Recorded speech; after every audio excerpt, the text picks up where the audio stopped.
Recipe. அதாவது நம்ம காலையில சப்பாத்தி செஞ்சிருப்போம் பிரேக்ஃபாஸ்ட்டுக்கு, அப்படி இல்லாட்டி டின்னருக்கு சப்பாத்தி செஞ்சிருப்போம். இந்த மாதிரி செய்யும்போது கண்டிப்பா ஒரு 4-5 சப்பாத்தி மிச்சம் வரும் இல்லைங்களா? அந்த மாதிரி சப்பாத்தி வச்சு ஒரு வெரைட்டியான ரெசிபி தாங்க இன்னைக்கு பார்க்க போறோம்.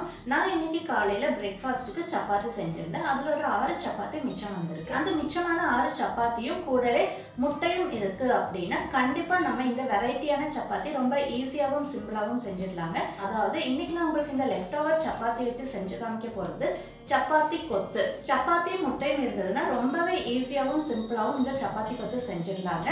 ஸோ வீடியோவை ஸ்கிப் பண்ணாம எண்டு வரைக்கும் ஃபுல்லா பாருங்க. அதே போல நம்ம ஹெல்தி மீல்ஸ் தமிழ் சேனலை நீங்க இது வரைக்கும் சப்ஸ்கிரைப் பண்ணல அப்படின்னா ப்ளீஸ் கீழே இருக்கிற சப்ஸ்கிரைப் பட்டனை கிளிக் பண்ணி கூடவே இருக்கிற பெல் பட்டனும் ப்ரெஸ் பண்ணி ஆல்ட்ரா ஆப்ஷனும் செலக்ட் பண்ணிக்கோங்க. அப்பதான் நம்ம சேனல்ல வர அப்கமிங் வீடியோஸ் உங்களுக்கு உடனே நோட்டிபிகேஷன்ல வரும். இப்போ நம்ம லெஃப்ட் ஓவர் சப்பாத்தி வச்சு சப்பாத்தி கொத்து எப்படி செய்யலாம்னு பார்க்கலாங்க. சப்பாத்தி கொத்து நம்ம இங்க முட்டை யூஸ் பண்ணி செய்ய போறோங்க. அதுக்காக இங்க ஒரு கடாயில 2 டீஸ்பூன் ஆயில் ஊற்றி ஆயில் லைட்டா சூடாய் வரும்போது 4 முட்டை உடைச்சி வச்சிருக்கேன், அதையும் ஊற்றிக்கலாம். நான் இங்கே டோட்டலாக எடுக்க போகிற சப்பாத்தி 6 சப்பாத்திக்கு மினிமம் 4 முட்டை யூஸ் பண்ணும்போது தான் சப்பாத்தி கொத்து நல்லாயிருக்கும். இது கூட இப்போ 1/2 ஸ்பூன் உப்பு, 1/2 ஸ்பூன் மிளகுத்தூள் போட்டு நல்லா இதே போல் பொடிமாஸ் மாதிரி செஞ்சு எடுத்துக்கலாங்க. அதுக்காக ரொம்ப ட்ரை ஆகணும்னு அவசியம் கிடையாது. பாருங்கள், இந்த அளவுக்கு இருந்தால் போதும். இப்போ ஸ்டவ் ஆஃப் பண்ணிடலாம். இப்போ நம்ம சப்பாத்தி கொத்துக்கான மசாலா ப்ரிப்பேர் பண்ணிடலாம். அதுக்காக ஒரு கடாயில் 2 டேபிள் ஸ்பூன் ஆயில் ஊற்றி, ஆயில் கொஞ்சம் அதிகமாகவே தேவைப்படுதுங்க. நான் இங்கே 2 டேபிள் ஸ்பூன் ஆயில் எடுத்திருக்கேன். அது கூட நல்லா பொடியாக நறுக்கின வெங்காயம் 1 கப் எடுத்திருக்கேன். இதில் 1 டேபிள் ஸ்பூன் இஞ்சி பூண்டு பேஸ்ட்டும் போட்டு வெங்காயம் நல்லா வதங்கி வர்றதுக்காக 1/2 ஸ்பூன் உப்பும் சேர்த்து நல்லா இதே போல் வதக்கி எடுத்துக்கலாம். வெங்காயம் நல்லா இந்த அளவுக்கு வதங்கி வந்த பிறகு பொடியாக நறுக்கின தக்காளி 1/2 கப் அளவுக்கு சேர்த்திருக்குங்க. அதையும் போட்டு நல்லா மிக்ஸ் பண்ணிக்கலாம். தக்காளி சேர்த்தின பிறகு நல்லா ஓரளவுக்கு வதங்கி வந்த பிறகு தேவையான மசாலா ஆட் பண்ணிக்கலாம்.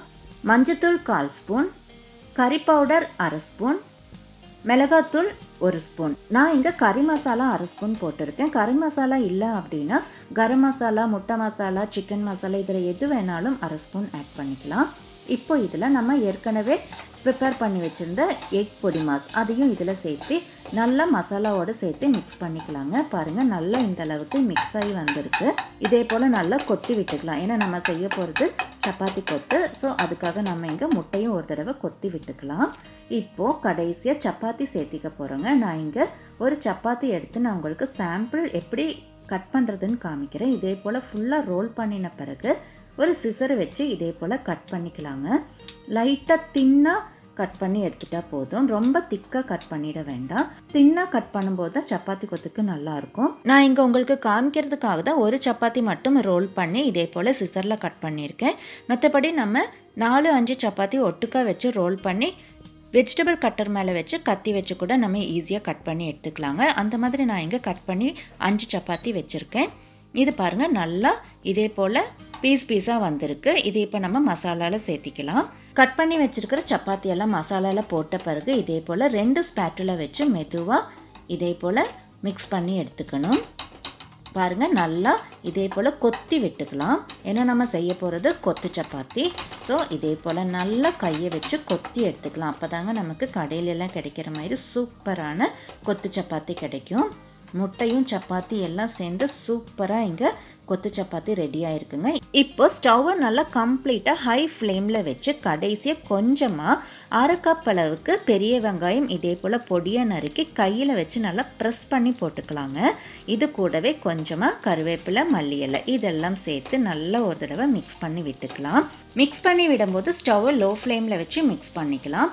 இதே போல் நல்லா ஒரு தடவை மிக்ஸ் பண்ணி விட்ட பிறகு ஸ்டவ்வை லோ ஃப்ளேம்லேயே வச்சு மூடி போட்டு ஜஸ்ட் 1 நிமிஷத்துக்கு செட் பண்ணிக்கலாங்க. 1 நிமிஷம் ஆயிருக்கு. ஓப்பன் பண்ணி பார்த்துடலாம். வாவ், சூப்பராக செட் ஆகி வந்திருக்குங்க. இப்போ இதில் 1 ஸ்பூன் லைம் ஜூஸ் ஆட் பண்ணிக்கலாம். சப்பாத்தி கொத்தில் லைம் ஜூஸ் கடைசியாக இதே போல் ஆட் பண்ணும்போது சப்பாத்தி கொத்துக்கு சூப்பரான டேஸ்ட் கிடைக்குங்க. அதுக்காக தான் இதே போல் கடைசியாக லைம் ஜூஸ் கொஞ்சமாக ஆட் பண்ணிக்கிறோம். பாருங்கள், நல்லா சூப்பராக செட் ஆகி வந்திருக்கு. இப்போ ஸ்டவ் ஆஃப் பண்ணிடலாம். இந்த சப்பாத்தி கொத்தோட ரெசிபி உங்களுக்கு பிடிச்சிருந்தது அப்படின்னா இப்போவே நம்ம வீடியோக்கு ஒரு லைக் கொடுத்துடுங்க. இதே போல் நல்ல ஒரு ரெசிபியோட அடுத்த வீடியோவில் பார்க்கலாங்க. தேங்க்யூ ஃபார் வாட்சிங்.